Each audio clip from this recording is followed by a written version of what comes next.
بسم اللہ الرحمن الرحیم۔ ناظرین کرام، السلام علیکم ورحمۃ اللہ وبرکاتہ۔ معزز سامعین، آج کی اس نئی ویڈیو میں ہم آپ کو بتائیں گے اصحاب-ے-کہف کا واقعہ اور اصحاب-ے-کہف کے لوگ کون تھے، اور اللہ تعالیٰ نے انہیں 300 سال تک موت کی نیند کیوں سلائے رکھا۔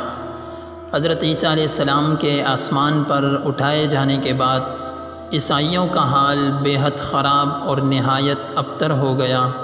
لوگ بت پرستی کرنے لگے اور دوسروں کو بھی بت پرستی پر مجبور کرنے لگے۔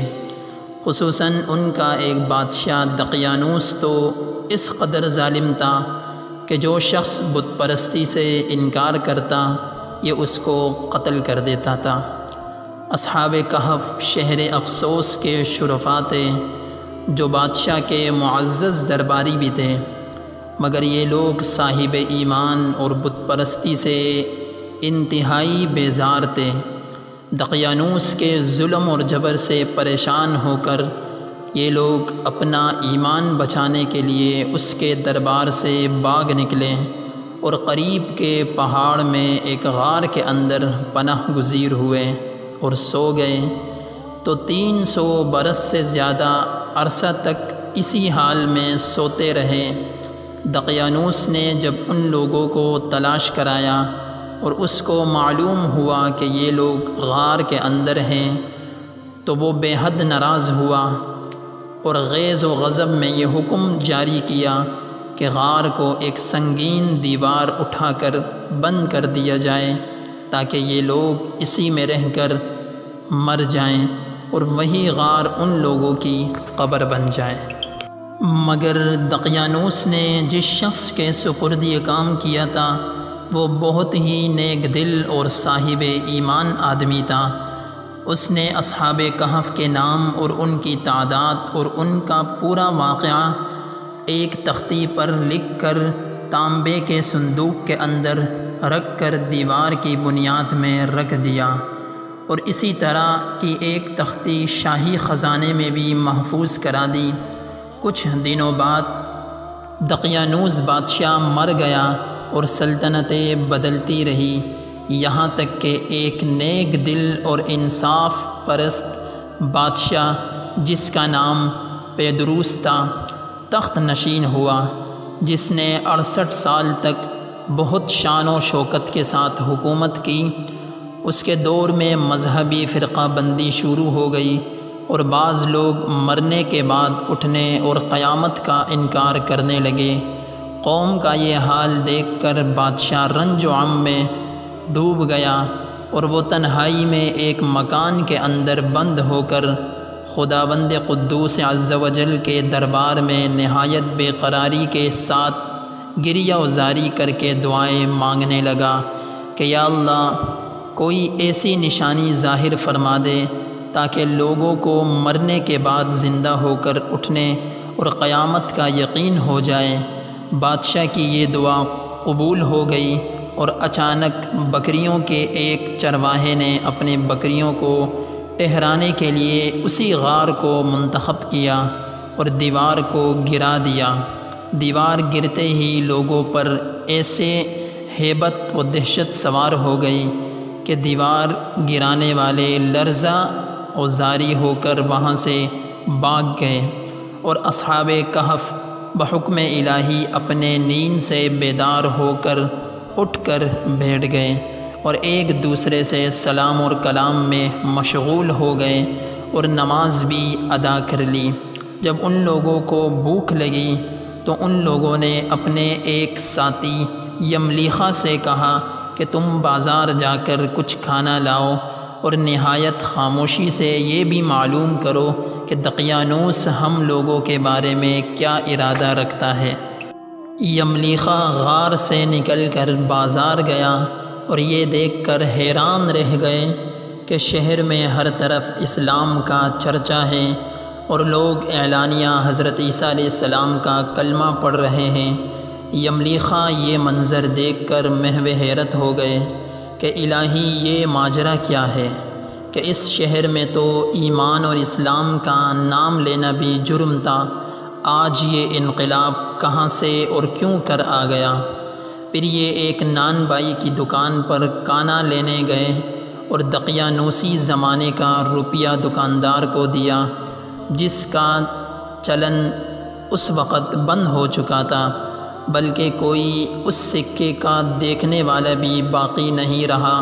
اس دور میں دکاندار کو شبہ ہوا شاید اس شخص کو کوئی پرانا خزانہ مل گیا ہے، چنانچہ دکاندار نے اس کو حکام کے سپرد کر دیا اور حکام نے اس سے خزانے کے بارے میں پوچھ گچھ شروع کر دی اور کہا کہ بتاؤ خزانہ کہاں ہے؟ یملیخہ نے کہا کہ کوئی خزانہ نہیں ہے، یہ ہمارا ہی روپیہ ہے۔ حکام نے کہا ہم کس طرح مان لیں کہ روپیہ تمہارا ہے؟ یہ سکہ 300 برس پرانا ہے اور برسوں گزر گئے کہ اس سکے کا چلن بند ہو گیا ہے، اور تم ابھی جوان ہو، لہٰذا صاف صاف بتاؤ کہ سکہ کہاں سے آیا آپ کے پاس؟ یہ سن کر یملیخہ نے کہا تم لوگ یہ بتاؤ کہ دقیانوس بادشاہ کا کیا حال ہے؟ حکام نے کہا کہ آج روئے زمین پر اس نام کا کوئی بادشاہ زندہ نہیں ہے، ہاں سینکڑوں برس گزر گئے، اس نام کا ایک بے ایمان بادشاہ گزرا ہے جو بت پرست تھا۔ یملیخہ نے کہا کہ ابھی کل ہی تو ہم لوگ اس کے خوف سے اپنا ایمان اور جان بچا کر بھاگے ہیں، میرے ساتھی قریب ہی کے ایک غار میں موجود ہیں، تم لوگ میرے ساتھ چلو، میں تم لوگوں کو ان سے ملا دوں۔ چنانچہ حکام اور عامائدین شہر کثیر تعداد میں اس غار کے پاس پہنچ گئے۔ اصحاب کہف یملیخہ کے انتظار میں تھے۔ جب اس کی واپسی میں دیر ہوئی تو ان لوگوں نے یہ خیال کر لیا کہ شاید یملیخہ گرفتار ہو گیا، اور جب غار کے منہ پر بہت سے آدمیوں کا شور ان لوگوں نے سنا تو سمجھ گئے کہ غالباً دقیانوس کی فوج ہماری گرفتاری کے لیے آن پہنچی ہے، تو یہ لوگ نہایت اخلاص کے ساتھ ذکر الہی اور توبہ و استغفار میں مشغول ہو گئے۔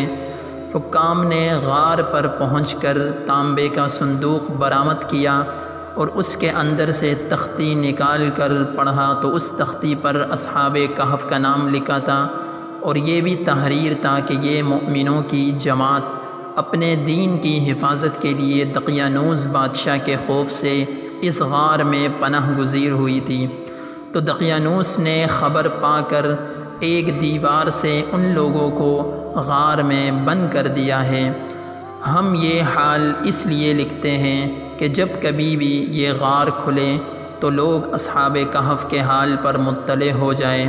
حکام تختی کی عبارت پڑھ کر حیران رہ گئے، اور ان لوگوں نے اپنے بادشاہ پیدروس کو اس واقعے کی اطلاع دی۔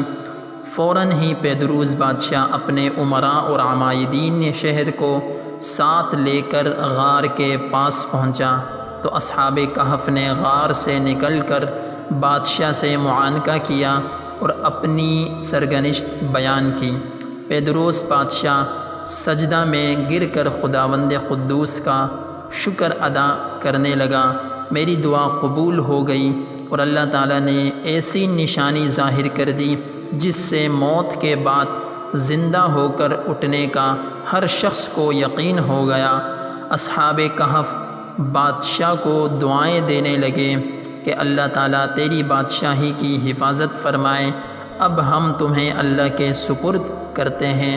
پھر اصحاب کہف نے السلام علیکم کہا اور غار کے اندر چلے گئے اور سو گئے، اور اسی حالت میں اللہ تعالیٰ نے ان لوگوں کو وفات دے دی۔ بادشاہ پیدروس نے سال کی لکڑی کا صندوق بنوا کر اصحاب کہف کی مقدس لاشوں کو اس میں رکھوا دیا، اور اللہ تعالیٰ نے اصحاب کہف کا ایسا رعب لوگوں کے دلوں میں پیدا کر دیا کہ کسی کی یہ مجال نہیں کہ غار کے منہ تک جا سکے۔ اس طرح اصحاب کہف کی لاشوں کی حفاظت کا اللہ تعالیٰ نے ذمہ لیا۔ پھر پیدروس بادشاہ نے غار کے منہ پر ایک مسجد بنوا دی اور سالانہ ایک دن مقرر کر دیا کہ تمام شہر والے اس دن عید کی طرح زیارت کے لیے آیا کریں گے۔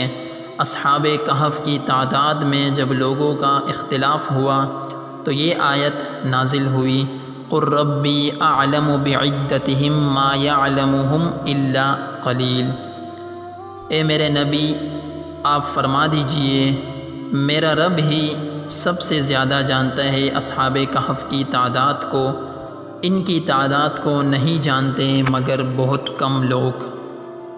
حضرت عبداللہ بن عباس رضی اللہ عنہ نے فرمایا کہ میں انہی کم لوگوں میں سے ہوں جو اصحاب کہف کی تعداد کو جانتے ہیں۔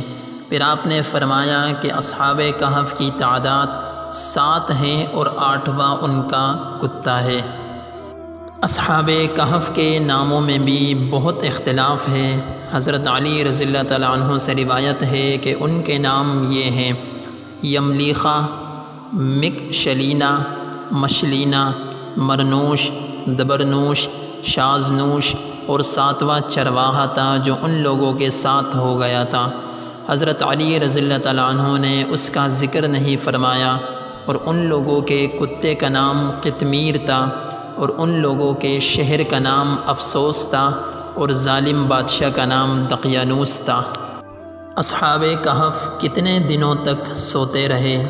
جب قرآن کی آیات وَلَبِثُوا فِي كَهْفِهِمْ 300 سِنِينَ وَازْدَادُوا 9 نازل ہوئی اور وہ اپنے غار میں 300 برس ٹھہرے، 9 سال زیادہ، تو کفار کہنے لگے ہم 300 برس کے متعلق تو جانتے ہیں، اصحاب کہف اتنی مدت تک غار میں رہے مگر ہم 9 برس کو نہیں جانتے۔